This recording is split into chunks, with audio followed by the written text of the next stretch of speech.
कहीं से भी बस पैसा आ जाए, मुझे और कुछ नहीं चाहिए। कहीं से मुझे कोई नौकरी दे दे और पैसा आ जाए, सारी प्रॉब्लम्स ठीक हो जाए। तो एसटीडी पीसीओ की शॉप भी बंद हो गई। उसके बाद मैं कई जगह इंटरव्यूज़ के लिए गया, हर जगह फेल होता चला गया, कुछ समझ नहीं आ रहा था क्या होगा। अब मेरी लाइफ का टर्निंग पॉइंट आया। मैं एक सेमिनार में गया जो एक मल्टी लेवल मार्केटिंग कंपनी का सेमिनार था। अब मेरी एज उस टाइम पे 18 साल थी। मैं सच बताऊं 3 घंटे का सेमिनार था, मुझे कुछ समझ नहीं आया, सब कुछ मेरे ऊपर से निकल गया। और मुझे एग्जैक्ट याद है आज भी कि मैं कहाँ बैठा था। आगे से एक ऑडिटोरियम था और मैं यहाँ से तीसरी सीट पे बैठा हुआ था। मैं देख रहा था और इस जगह पे एक 21 साल का लड़का खड़ा हुआ था। जब तक वो बोलता रहा मेरे दिमाग में कुछ नहीं घुसा, सब ऊपर से निकल गया। लेकिन एंड में उसने एक बात बोली, कहता मेरी एज 21 साल है और मैं महीने का 2.5 लाख रुपए कमा रहा हूँ। उसमें उन्होंने क्या किया हुआ था, उस चेक की बड़ी सी फोटोकॉपी कराई हुई और स्टेज पे खड़े हो गए ऐसे दिखा रहे थे। अब मैं वहां बैठा हुआ जीरो गिन रहा था, 1 2 3 4 5।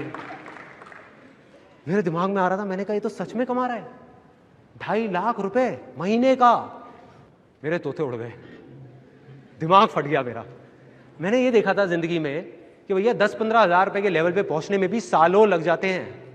और यहां दूसरी तरफ एक लड़का है मेरे जैसा ही जो कह रहा है कि मैं 2.5 लाख रुपए महीने का कमा रहा हूं। और वो 1 सेकंड लगता है, 1 सेकंड, वो सेकंड था मेरी जिंदगी का। अंदर से चीख निकली।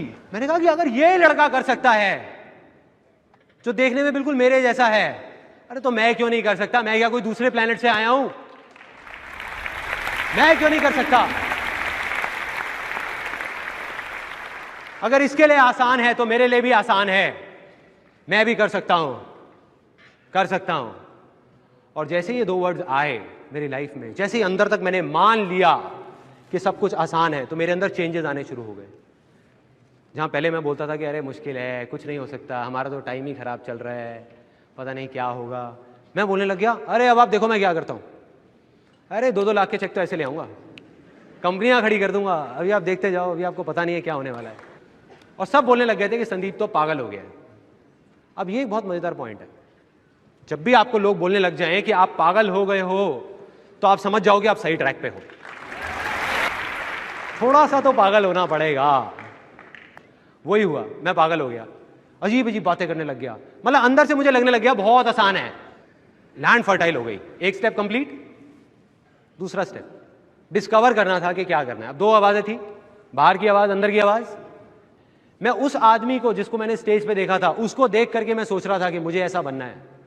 वो ये कर रहा है तो मैं भी यही करूंगा और मैं 2.5 लाख रुपए कमाऊंगा। मेरा इंटरेस्ट नहीं था, मेरे अंदर की कोई आवाज नहीं थी, सब बाहर की थी। तो मैं वहां 20-25 लोगों को लेकर के गया उस कंपनी में, एक ने भी ज्वाइन नहीं किया। और जिनको लेकर के जाता था वो मेरा और ज्यादा मजाक उड़ाते थे कि भाई कहाँ लेके गया था तू? और वो कहते थे तेरा 2.5 लाख का चेक आएगा, उसमें से थोड़ा हमें भी दे दियो। तो मतलब मैं फेल हो गया बुरे तरीके से। 2 वजह थी उस फेलियर की। एक ये कि वो मेरे अंदर की आवाज नहीं थी, दूसरी ये कि मैं शेयरिंग नहीं समझ पाया था। मैं वहां लोगों को उनके फायदे के लिए नहीं लेके जा रहा था, अपने फायदे के लिए लेके जा रहा था।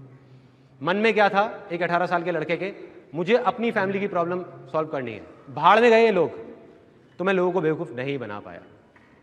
तो अब ये जो मैं फेल हुआ वो मेरी अच्छी किस्मत थी या बुरी किस्मत? बुरी है, अच्छी कैसे हुई? उस टाइम के हिसाब से तो बुरी किस्मत है ना। लेकिन यही बेवकूफी है, क्योंकि बुरा तो कुछ है ही नहीं इस दुनिया में, क्योंकि जो होता है अच्छे के लिए होता है। Success comes from experience and experience comes from bad experiences. मतलब के सक्सेस है अगर वो आपके पास आ सकती है तो सिर्फ एक्सपीरियंस से, और एक्सपीरियंस अगर आ सकता है आपके पास तो वो आ सकता है खराब एक्सपीरियंसेस से, अच्छे एक्सपीरियंसेस से नहीं। राइट। और वो चीज मुझे समझ आ गई जब उस कंपनी में गया। उसका फायदा ये हुआ, फाइनेंशियली मैं फेल हो गया, लेकिन फायदा ये हुआ बहुत अच्छी अच्छी बातें सुनने को मिली। ये सारी बातें समझ आने लग गई जो मुझे नहीं समझ आती थी, कुछ अलग थी वो बातें, तो वो दिमाग में घुस गई कि हाँ इसका मतलब फेलियर का भी फायदा है। तो मैं उदास नहीं हुआ,